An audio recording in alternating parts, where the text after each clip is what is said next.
Direct দাবী দিছোঁ, order দিছোঁ, ধমকি দিছোঁ, যিমান পাৰোঁ সোনকালে এইবোৰ বন্ধ কৰ, নহ'লে কিন্তু কথা বিষম হ'ব এইবাৰ। জাষ্টিছ ফৰ জুবিন দা, জয় জুবিন দা মজাক কৰি পেলালে আপোনালোকে।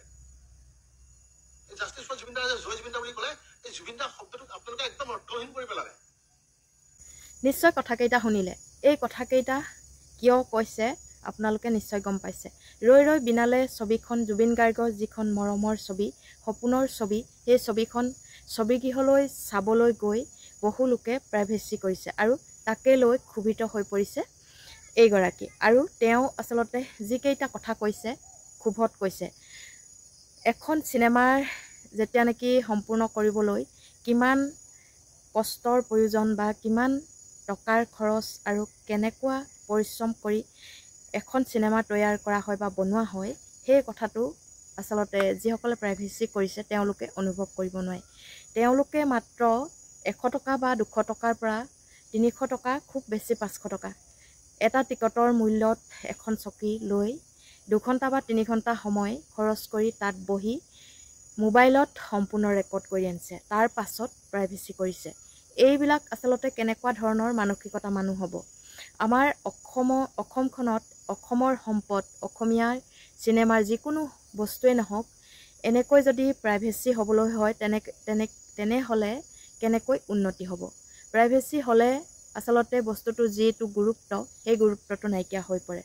কিয়নো চিনেমাৰ হলবিলাক প্ৰয়োজন, সেই কথাটো আচলতে এই জধামূৰ্খকেইটাই বুজি নাপায়। ইতিমধ্যে এজন নে দুজনক গ্ৰেপ্তাৰ কৰা দেখিছোঁ। দুখ পাইছোঁ।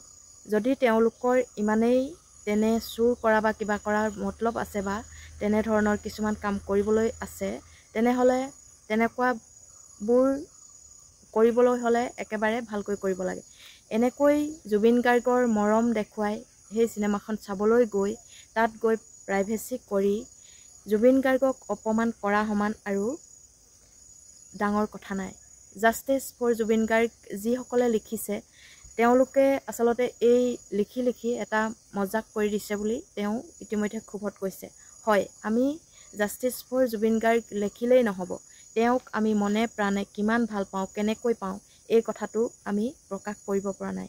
সেইদিনা দেখিলোঁ সমাধিস্থলীত জাষ্টিছ ফৰ জুবিন গাৰ্গ লিখাসকলেই লাখ লাখ ধপাতৰ টেমা, লাখ লাখ চিগেটৰ বা লাখ লাখ তাত চিখৰ পেকেট, লাখ লাখ তাত কিবা টেবলেট ওলাইছে। কি জুবিন গাৰ্গে ড্ৰাগছ সেৱন কৰিছিলে নেকি?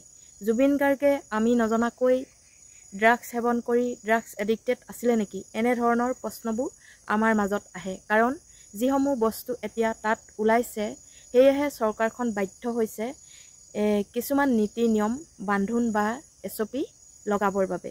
গতিকে এই কথাবোৰ চালি জাৰি নোচোৱাকৈ যিকোনো মানুহে জুবিন গাৰ্গক ব্যৱহাৰ কৰি এতিয়া অপকৰ্ম কৰিবলৈহে বেছিকৈ সুবিধা লৈছে। সেই গতিকে মই মোৰ চেনেলৰ যোগেদি আপোনালোকক এই কথাকেইটা আগবঢ়ালোঁ আৰু ভাল লাগিলে লাইক, কমেণ্ট, শ্বেয়াৰ কৰিবলৈ নাপাহৰিব।